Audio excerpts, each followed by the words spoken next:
So many of you are interested in starting your own YouTube channel or video series, kind of like what I have with the Bring Your Worst show. But a lot of y'all have been asking, what are the pitfalls? What do I need to think about? What do I need to avoid?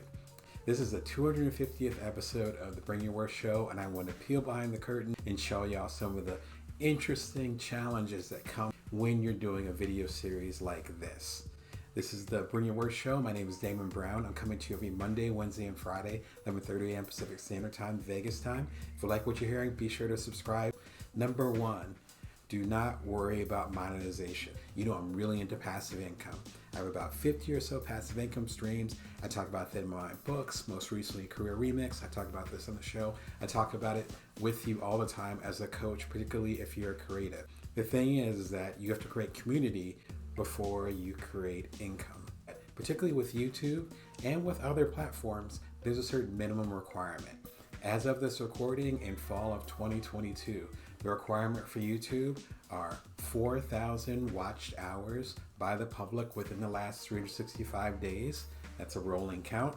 Getting 1,000 subscribers. For my first handful of months, I was really focused on pushing myself, getting as much content as possible to get those watch hours up. I was doing an episode a day. So it was a quick road to burnout because I was trying to get those hours up and I was trying to get as many of y'all to subscribe as possible. When I backed off of that, then success really started to happen. Number two, do not assume that the people that watch you on YouTube are going to be the same audience. How I'm connecting with y'all right now, it's a totally different audience. If you're watching this YouTube channel, based on the statistics, not have read my Comms and Ink magazine, not subscribed to my newsletter, and you probably haven't read any of my books. But I have the same exact intention and same way of serving you.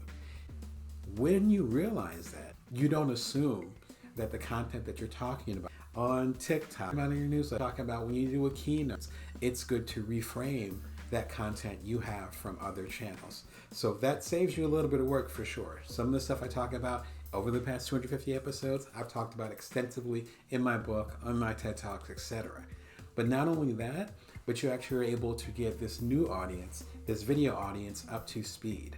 Number three, be sure and edit your stuff. You want your stuff short, snappy, focused, and most importantly, in 100% service to the people that you're trying to serve. One of the tenets of journalism is to not make an article longer than it has to be. It's the exact same thing, but with attention spans. It doesn't mean you have to make stuff super short. Take as much time as you need, but no more than that. Some of my earlier videos were really long. And then most recently, I started getting into shorts. Shorts are similar to TikTok, where it's only 60 seconds and you connect with your audience. Now, I talk about emotional intelligence, creating startups. Those things are complex topics that I do literal keynotes and full-size books on. So how do I put it into 60 seconds? It ended up being this wonderful challenge, and there's so many people that have been brought into the community. But that required me to think about how much time and how much space I really needed. If you're concerned about people watching it, is that sometimes when you make the content shorter, more people will watch it, and sometimes they'll watch it over and over again and share it because it's bite-sized. Therefore, you end up achieving that monetization or that watch time that you're really craving by making shorter content. And the last tip actually comes from a live that I did a couple weeks ago. And I talked about how you can set up your own video channel for under $300. I did not realize this when I started. Luckily, I did some research and some people pulled me aside and I saved a lot of money, and I'm actually able to create this content, the stuff you see right now, for under $300. I get into all the details, I show all the products. Be sure and check out and listen to that one too.